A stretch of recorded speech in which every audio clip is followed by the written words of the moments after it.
해질녘 지하철역 3번 출구 앞은 언제나처럼 사람들의 발걸음으로 북적거렸답니다. 저는 그 인파 속에서 꼿꼿이 허리를 세우고 누군가를 매서운 눈초리로 기다리고 있었지요. 제 손에는 꼬깃꼬깃한 10,000원짜리 지폐 몇 장이 들려 있었는데 바로 우리 강아지 초코를 잃어버리고 나서 혹시나 하는 마음에 중고거래 사이트에서 발견한 명품 목줄을 사기로 약속한 날이었답니다. 제 나이가 벌써 70줄인데 이런 것 하나 제대로 못 챙겨서 강아지를 잃어버렸다는 자책감이 컸지만 겉으로는 누구보다 독하게 굴며 남 탓만 일삼았지요. 상대방은 약속 시간보다 10분이나 늦게 나타났는데 저는 그 모습을 보자마자 삿대질부터 퍼부었답니다. 요즘 젊은 사람들은 시간관념이 왜 이 모양이야. 내가 누군지 알고 이렇게 사람을 기다리게 만들어.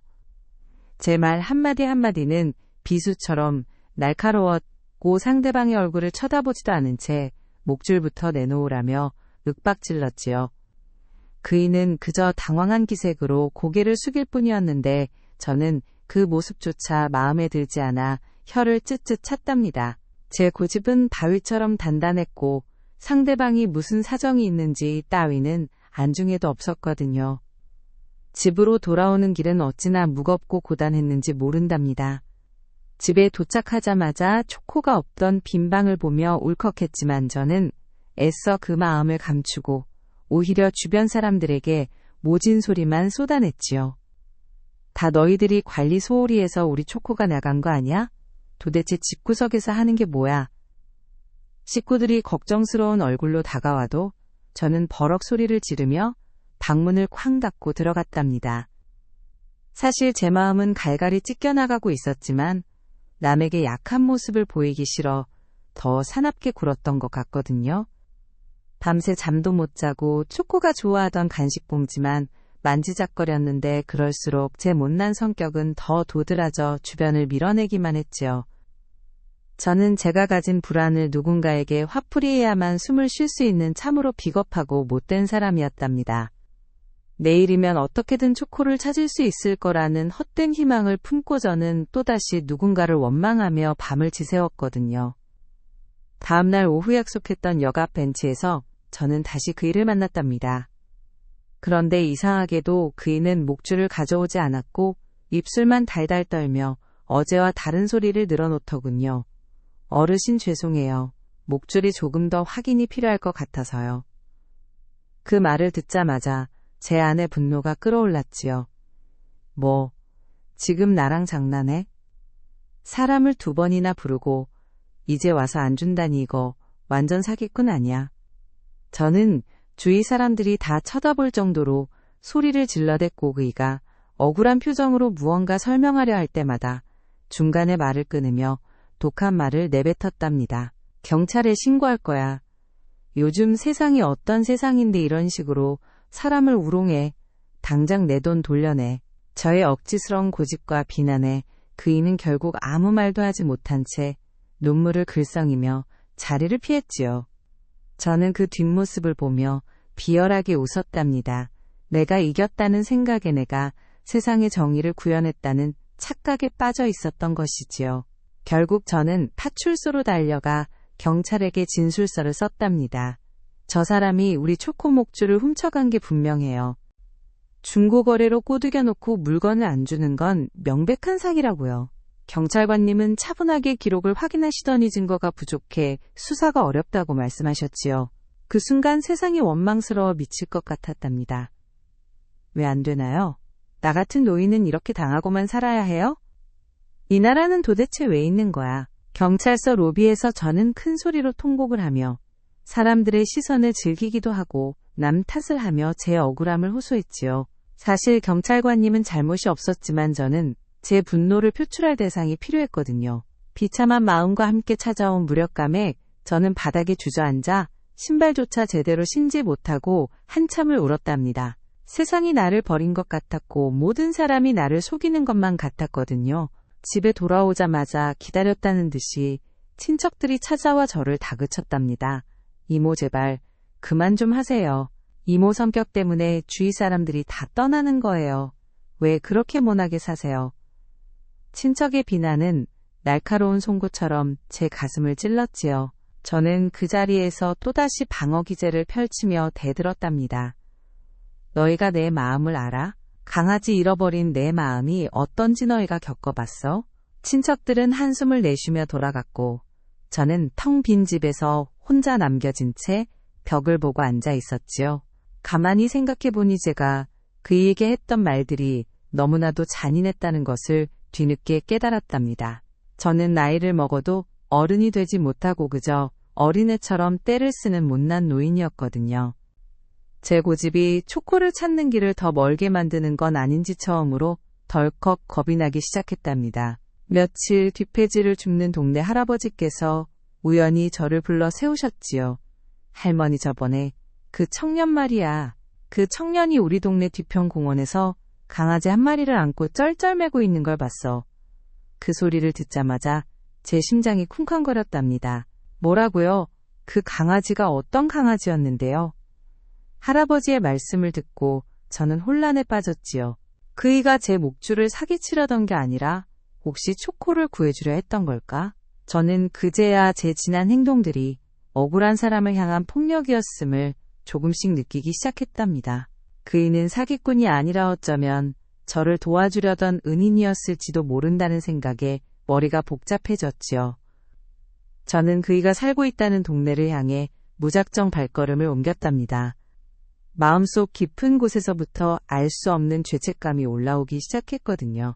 그의 집 앞에 도착했을 때 저는 문틈으로 보이는 광경에 멈춰 섰답니다. 그이는 낡은 거실 한복판에서 초코를 품에 안고 정성스럽게 털을 빗겨주고 있었거든요. 순간 저는 배신감보다는 서러움이 먼저 밀려왔답니다. 왜 이걸 숨겼어? 왜 나한테 말하지 않은 거야? 저는 문을 거칠게 두드리며 소리를 질렀지요.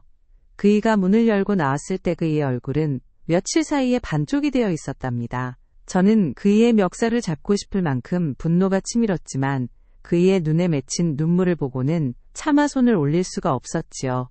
저기, 이 목줄이 왜 여기 있어? 너 정말 사기꾼이었어. 저는 떨리는 목소리로 추궁했고 그이는 지친 목소리로 입을 열었답니다. 어르신 제가 사기치려던 게 아니었어요. 초코가 도로에서 다쳐서 제가 급하게 병원에 데려가느라 그이는 묵묵히 저를 동물병원으로 안내했답니다. 병원 로비에서 그이는 떨리는 손으로 진료 내역서를 내밀었지요. 여기 보세요.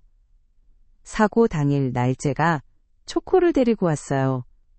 수술비가 너무 많이 나와서 목줄이라도 팔아서 돈을 마련하려 했던 건데 제가 너무 늦게 대처해서 저는 내역서를 빼앗듯 받아들었답니다.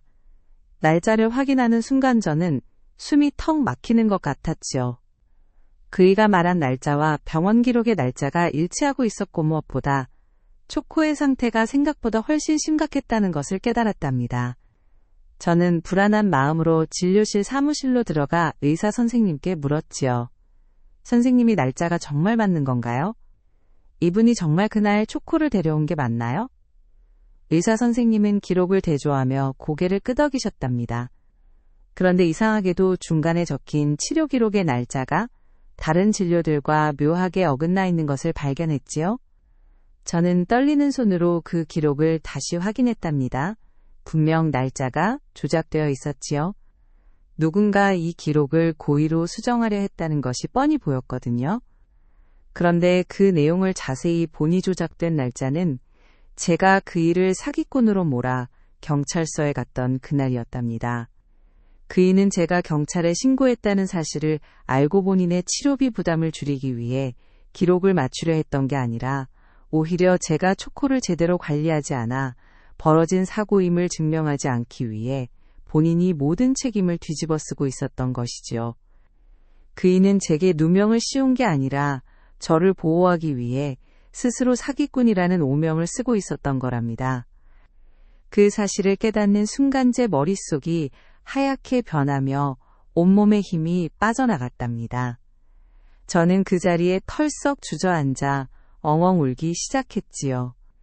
내가 무슨 짓을 한 건지 얼마나 모진 말로 이 착한 사람의 가슴을 찔렀는지 그제야 사무치게 후회가 되었거든요. 병원 앞 차가운 시멘트 바닥에 주저앉아 저는 소리를 내어 통곡했답니다. 그이는 저를 보며 눈물을 닦아주려 했지만 저는 그이의 손조차 잡을 수 없을 정도로 부끄러움에 몸을 떨었지요. 내가 다 망쳤어.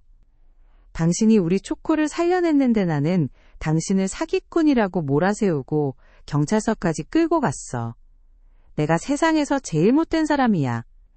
저는 지나가는 사람들도 신경 쓰지 않고 바닥을 치며 울었답니다. 그이는 그저 옆에 앉아 제 등을 토닥여줄 뿐이었지요. 괜찮아요, 어르신. 초코만 살면 되는걸요? 그 한마디에 저는 더 크게 울음을 터뜨렸답니다. 내가 그토록 고집부리고 나를 세웠던 시간이 얼마나 헛된 것이었는 지 진정한 용서가 무엇인지 비로소 알 것 같았거든요. 그이의 따뜻한 마음 앞에서 저는 그저 한없이 작은 존재였답니다. 집으로 돌아오는 길품 안에는 초코가 얌전히 안겨 있었답니다. 며칠 전까지만 해도 저는 제 고집과 분노로 세상을 가리고 살았지만 이제는 세상이 조금 다르게 보였지요. 옆에서 함께 걸어주는 그의 발걸음 소리가 참 따뜻하게 들렸답니다. 초코를 쓰다듬는 제 손길은 이전보다 훨씬 부드러워졌고 저는 길을 가다 마주치는 사람들에게도 웃으며 인사할 수 있게 되었지요. 지난날 제가 뱉었던 모진 말들이 아직도 귀에 맴돌지만 이제는 그 빚을 갚으며 살아가기로 마음먹었답니다. 용서라는 것은 참으로 어려운 것이었지만 내가 먼저 내 마음의 문을 열었을 때 비로소 평화가 찾아온다는 것을 배웠거든요. 우리 초코를 품에 안고 걷는 이 길이 이제는 그 어떤 길보다 평온하고 행복하게 느껴졌답니다.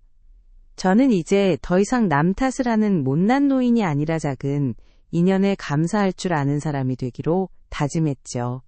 해가 저물어가는 거리의 풍경이 오늘따라 유난히 따스하고 눈부시게 느껴지는 밤이었답니다.